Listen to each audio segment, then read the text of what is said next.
সুপ্রিয় দর্শক শুধু এই মুহূর্তে আমরা আছি সেই ঢাকার বিখ্যাত ৩০০ ফিট রাস্তাতে, যেখানে দেখতে পাচ্ছেন আমাদের আশেপাশে অনেক লোকজন আছে।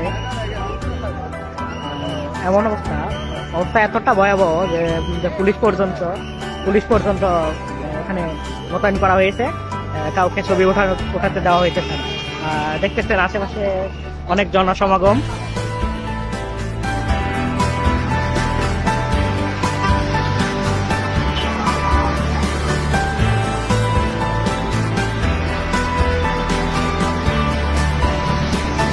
এই যে আমাদের ফেরদাউস ভাইয়া এবং শাকিল ভাইয়া দুইজনে এখন ৩০০ ফিটে ঘুরতে আসছে। তারা তাদের গার্লফ্রেন্ডকে ছাড়া আসছে, তো এই জন্য তাদের মনে খুব কষ্ট। বিশেষ করে শাকিল ভাইয়ার মনে খুব বেশি কষ্ট। ভাইয়া তার গার্লফ্রেন্ডের থেকে পারমিশন নিয়ে ছুটি নিছে। ছুটি নেওয়ার পরে আর কি আসছে। যাই হোক, সে তার গার্লফ্রেন্ড ছাড়া আসছে।